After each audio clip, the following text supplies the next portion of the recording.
Hello, good morning everyone, welcome back to my another blog. আপনারা সবাই কেমন আছেন? আশা করছি সবাই অনেক বেশি ভালো আছেন এবং সুস্থ আছেন। আমিও ভালো আছি এবং আজকে আমার ছেলেও ভালো আছে। তো সবার প্রথমে আপনাদেরকে জানাচ্ছি ঈদ মোবারক, যেহেতু আজকের ব্লগটা ঈদের দিনের। তো যেহেতু ঈদ, সো আমরা কিছু সেলিব্রেট করবো না, সেটা তো হতেই পারে না। তো সেজন্য হচ্ছে আজকে রান্না করছি চিকেন কোরমা, তারপর রান্না করছি হচ্ছে পোলাও, বেগুনি, থাকছে সালাদ আর থাকছে ডিম ভুনা। তো চলেন দেখাই কিভাবে কি রান্না করি। তো প্রথমেই হচ্ছে এখানে পোলাও বসিয়ে দিয়েছি। পোলাওর জন্য প্রথমে বেরেস্তা করে নিচ্ছি, কোরমার জন্য কিছুটা বেরেস্তা লাগবে। তো একসাথে সবগুলোকে প্রথমে বেরেস্তা করে পেঁয়াজগুলোকে উঠিয়ে নিলাম। এবার সেম প্যানের সেম তেলেই গরম মশলা আস্ত দিয়ে দিব। ভালো করে যখন ভাজা হয়ে যাবে গরম মশলাগুলো, তখন এখানে একে একে আদা রসুন পেস্ট দিয়ে সব কিছু নেড়ে চেড়ে পোলাওগুলো আমি দিয়ে দিচ্ছি। তারপর পোলাওগুলো যখন ভালো করে ভাজা হয়ে যাবে, সামান্য একটু লবণ দিয়ে কাঁচামরিচ দিয়ে একসাথে গরম জল দিয়ে দিব। যেমনটা করে পোলাও রান্না হয়, আশা করি সবাই পোলাও রেসিপি মোটামুটি জানেন, এটা কারোরই অজানা নেই। তো এই তো, আর হচ্ছে যতটুকু চাল তার ডাবল জল দিতে হবে। এই তো সিম্পল রেসিপি পোলাওয়ের। তো এবার ভালো করে ভেজে টেজে কিশমিশও দিয়ে নিলাম। তারপর একসাথে হচ্ছে গরম জল দিয়ে সামান্য একটু গুঁড়া দুধও দিয়ে দিয়েছি। চাইলে আপনারা গরুর দুধও ব্যবহার করতে পারেন, পোলাওয়ে দুধ ব্যবহার করলে খুবই টেস্ট হয় খেতে। তো তারপরে পোলাওটা এখানে বসিয়ে দিয়ে আমি কোরমার জন্য আবার মশলা ব্লেন্ডার করে নিচ্ছি। তো পোলাওটা দিয়ে একেবারে হচ্ছে মিডিয়াম লো ফ্লেমে দিয়ে আমি চলে এসেছি এখানে কোরমার জন্য এবার মশলা বানিয়ে নিচ্ছি। তো এখানে সব ধরনের মশলাই দিয়ে নিচ্ছি আমি। বেরেস্তা দিয়েছি, পেঁয়াজ আর আদা রসুন বাটা, একটু টমেটোর সস, তারপর হচ্ছে গরম মশলা, যা যা লাগে সব কিছু একসাথে দিয়ে ব্লেন্ডার করে নিচ্ছি। তো এইভাবে করে আমার কোরমা করতে ভালো লাগে। অনেকে হচ্ছে লাল কালারটা ব্যবহার করতে পছন্দ করেন না, কোরমার মধ্যে সাদা সাদা পছন্দ করেন। তো সেক্ষেত্রে কিছু কিছু জিনিস যেমন টমেটো সস, তারপর শুকনা মরিচের গুঁড়া, এগুলোও ব্যবহার না করলেই পারেন। তো এই তো সব কিছু একসাথে দিয়ে এবার ব্লেন্ডার করে নিচ্ছি। এখানে টক দইও দিয়েছিলাম, সামান্য একটু গুঁড়া দুধও দিয়েছিলাম, সেগুলো আর দেখাইনি। তো এই তো আমার কোরমার মশলা রেডি। আর এখানে হচ্ছে পোলাও আমার রেডি। পোলাওর উপরে হচ্ছে বেরেস্তা দিয়েছি, সামান্য একটু কেওড়া জল দিব আর হচ্ছে ঘি দিয়ে সিল করে দিব, ব্যাস পোলাও রেডি হয়ে যাবে। তো এভাবে করে দিলে হচ্ছে অনেক ভালো স্মেল আসে পোলাওয়ের, তো সেজন্য এইভাবে করে দিয়ে দিই। তো এগুলো দিয়ে ভালো করে সিল করে ঢাকা দিয়ে 5 মিনিট কি 10 মিনিটের মতো একেবারে লো ফ্লেমে রেখে দেবো, যেন নিচে তলানিতে লেগে না যায়। আর এখানে হচ্ছে সাইডে আবার হচ্ছে কোরমার জন্য বসিয়ে দিচ্ছি চিকেন। তো চিকেন বসিয়ে দিয়ে চিকেনটাকে প্রথমে হালকা করে একটু ভেজে নিচ্ছি, যেহেতু এটা হচ্ছে ফার্মের মুরগি, তো সামান্য একটু ভাজলে ভালো লাগবে।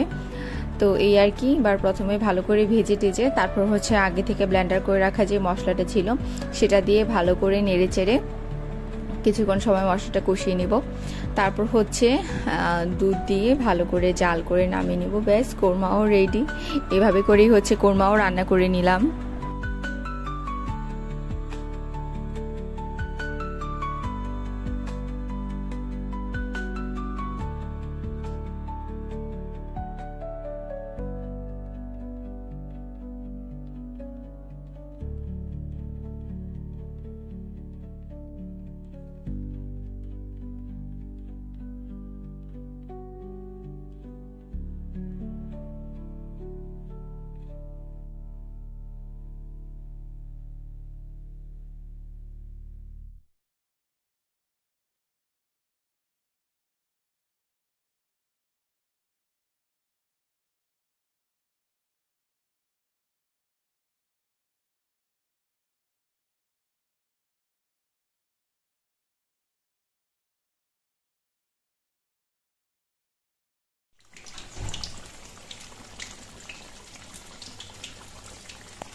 তো রান্না বান্না হতে আমার সমস্ত কিছুই রেডি। এবার হচ্ছে সালাদ টালাদও মাখিয়ে নিলাম, সামান্য একটু সর্ষের তেলও দিয়েছি সালাদে, লবণ ব্যবহার করি না কারণ নয়তো জল ছেড়ে দেয় শসার থেকে।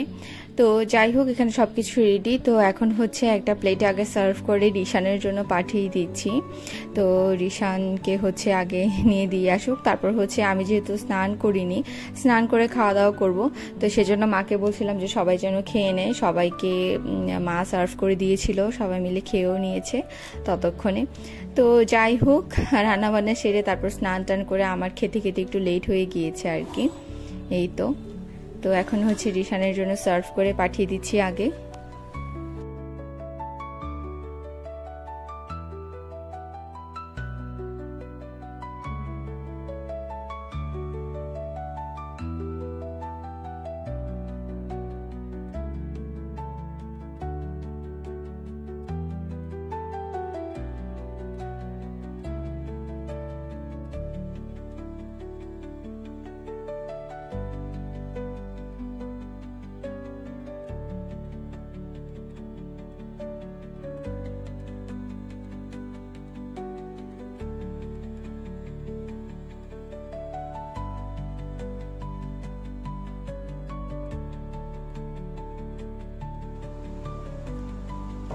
তো এই তো এবার আমিও খেতে বসে গেলাম। আর এখন হচ্ছে একা একা খাচ্ছি, কারণ আমার স্নান করতে অনেক লেট হয়ে গিয়েছে। ভালো করে ফ্রেশ হয়েছি আজকে, কারণ চুলে তেল করা ছিল। গত 2-1 দিন আগে হচ্ছে তেল দিয়েছিলাম চুলে, তো আজকে শ্যাম্পু টেম্পু করলাম। আর এই যে এখানে হচ্ছে পোলাও নিয়ে নিচ্ছি। বেগুনি তো আমার খুবই ফেভারিট, আমি হচ্ছে খাওয়ার আগে বেগুনি খেয়ে ফেলছি। তারপর হচ্ছে সালাদ নিয়ে নিচ্ছি, আর হচ্ছে কোরমা নিয়েছিলাম। ডিম ফিম খাইনি, আর ডিম খেতে ইচ্ছে করেনি। তো এই তো খেয়ে নিচ্ছি এবার। ভীষণই খিদা পেয়েছিল, তো যা হয় আর কি, অতিরিক্ত খিদা পেলে তখন আর আসলে অনেক বেশি খাওয়া যায় না। তো এই তো খেয়ে নিচ্ছি।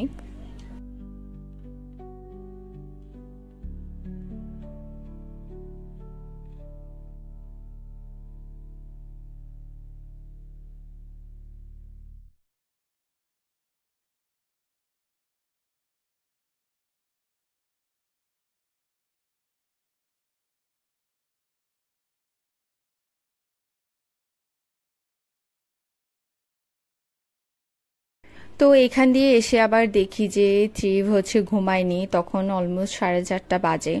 তো কি আর বলবো, ও হচ্ছে এখন আমি ছাড়া ঘুমাই না, মাই লাগবে ওর ঘুমের জন্য। মা ছাড়া কেউ ওকে ঘুম পাড়াতে পারবে না। তো সবাই যেহেতু টায়ার্ড ছিল, সবাই শুয়ে পড়েছে, শুয়ে আছে আর কি। আর এই তো আমি এসে হচ্ছে ট্রিপকে ঘুম পাড়িয়ে দিয়েছিলাম। আর বিকালে কেমন ছিল বাইরের ওয়েদারটা একটু দেখালাম। তো আমি আর আমার বোন প্ল্যান করেছিলাম যে ঈদ যেহেতু, তো বের হব, কারণ শহরের মানুষরা তো ঈদে সবাই মোটামুটি গ্রামে চলে যায়। তো একেবারে নিরিবিলি শহরটা দেখতে ঘুরতে ভালো লাগবে। কিন্তু পরবর্তীতে আমি আর আমার বোন একেবারে এনার্জি লেস হয়ে গিয়েছিলাম, মানে বের হতে ইচ্ছে করছিল না, মানে উঠে যে রেডি হব সেটাই ইচ্ছে করছিল না। আর এই যে এখানে ত্রিভ হচ্ছে উঠেই ঘুম থেকে আবার দুষ্টামি শুরু করে দিয়েছে। ওর তো কাজই এটা, দুষ্টামি করা, এটা ছাড়া আর কোনো কাজ নেই।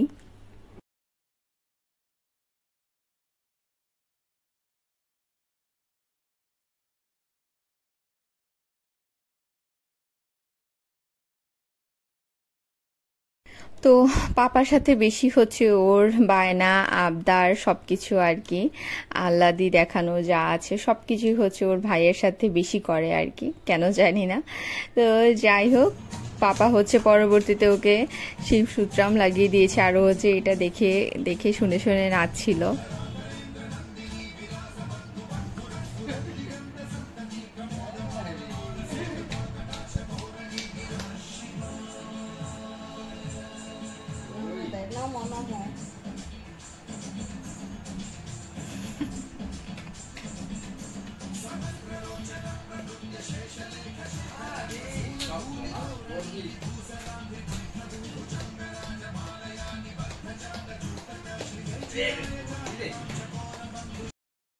তো আজকে সকালবেলা আবার পিসিমণি, মা আর সাত্বিকা মিলে শিবের মন্দিরে গিয়েছিল শিবের মাথায় দুধ ঢালার জন্য।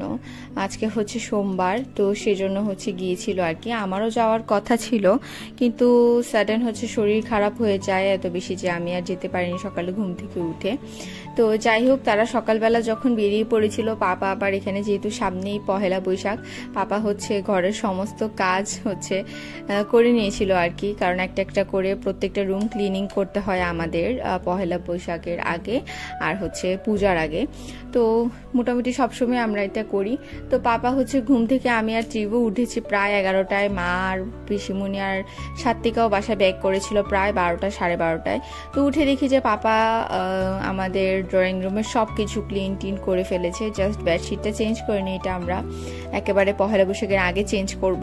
তো সব কিছু চেঞ্জ করে ক্লিন টিন করে রেখে দিয়েছে। তো এই সোফার যে ফোমগুলো থাকে এগুলোকেও ভালো করে রোদ টোদ দিয়ে বাসায় এনে রেখে দিয়েছে। তো সন্ধ্যার পরে হচ্ছে এগুলো আমি লাগিয়ে নিচ্ছি আর কি, কাভারগুলো লাগিয়ে নিচ্ছি। তো পিসিমণি আর মা এসেছিল যে হেল্প করার জন্য আমাকে, তো আমি বলেছি যে করতে হবে না।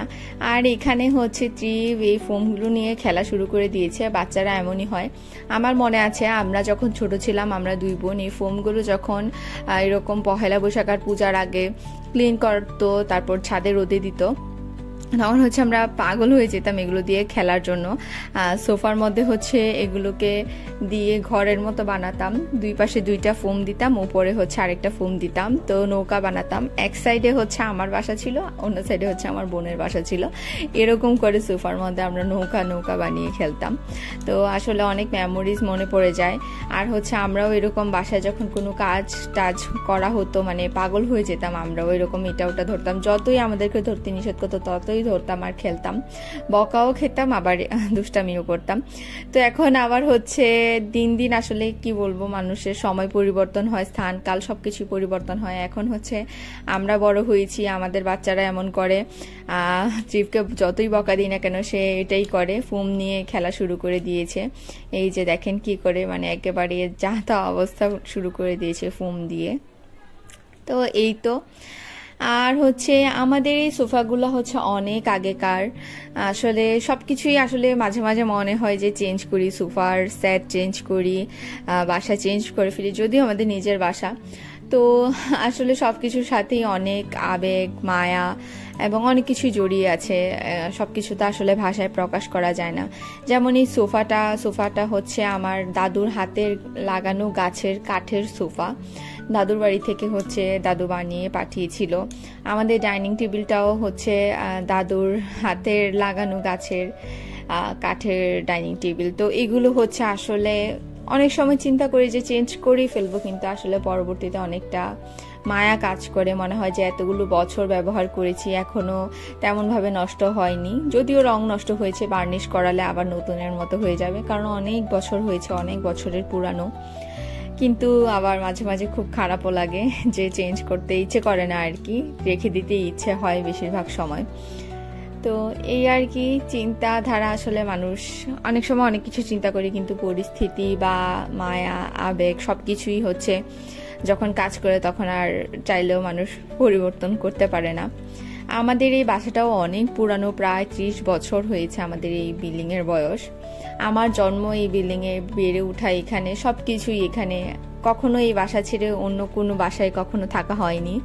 বিয়ের পরে সেটা ছিল অন্য ব্যাপার, কিন্তু নিজেরা থাকবো বলে কখনো এই বাসা চেঞ্জ করিনি। তো এখানে অনেক কিছু, অনেক মায়া, ছোটবেলার স্মৃতি সব কিছুই মনে পড়ে, আর তখন চেঞ্জ করতে ইচ্ছে করে না। যত যেখানেই যাই না কেন, আমার এই বাসার সকালবেলাটা, মানে ঘুম থেকে ওঠার পরের যে সকালটা, ওইটার ফিলিংস আমি অন্য কোথাও গেলেই পাই না, যত যেখানেই যাই না কেন, যত মহারাজ প্রাসাদই হোক না কেন, সেটা পাওয়া যায় না। আসলে এমনটাই হয়, যে কোনো জায়গায় থাকতে থাকতে সেটার একটা মায়া, যে কোনো একটা মানুষের সাথে দেখবেন যে আপনি তাকে ভালো না বাসলেও আপনি যখন হঠাৎ করে সরে আসতে চাইবেন, দেখবেন যে তার জন্য মায়া কাজ করছে, এমনটাই হয়।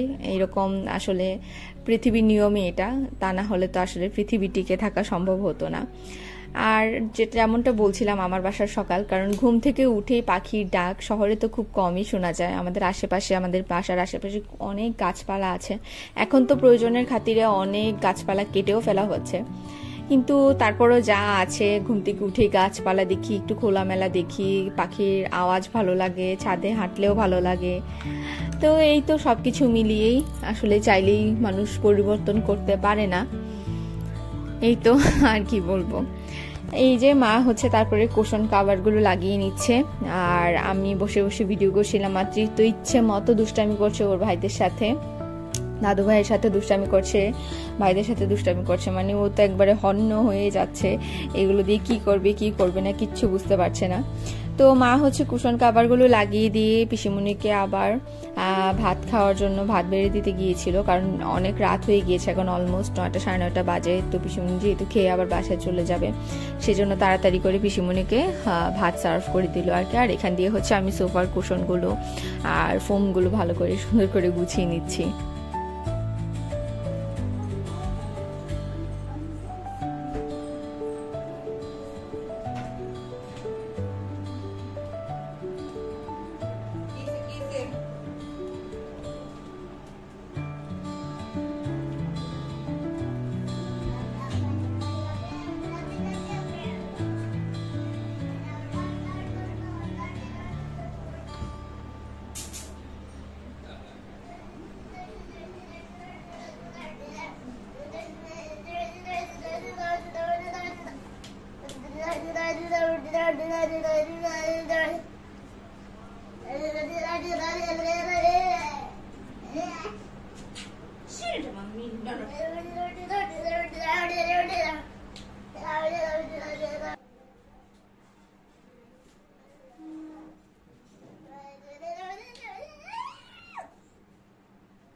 তো এই তো গোছানোর পরে আফটার লুক আর কি, এই গাছ টাছগুলো ক্লিন করতে হবে। গাছগুলোকে আরো পরে ক্লিন করব, একেবারে পহেলা বৈশাখের 4-5 দিন আগে গাছ আর বেডশিটগুলো ক্লিন করব। আর হচ্ছে এই হচ্ছে ফাইনাল লুক সবকিছু গুছানোর পর।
তো এই তো তারপরে হচ্ছে ট্রিপ এখানে আবার দুষ্টামি শুরু করে দিয়েছে ওর ভাইয়ের সাথে।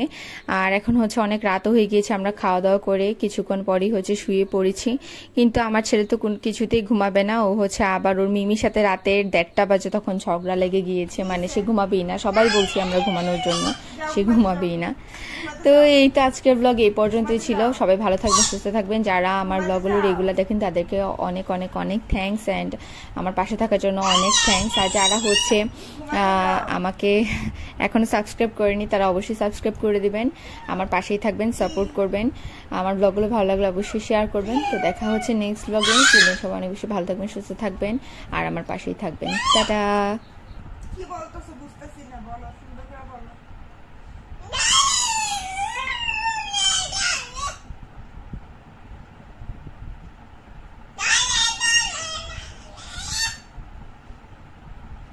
যাও ঘুমাতে যাও, ঘুমাতে যাও, যাও।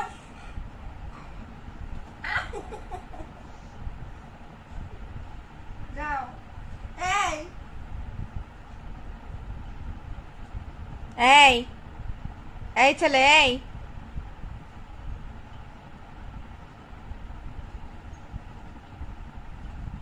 ট্রিপ কয়টা বাজে?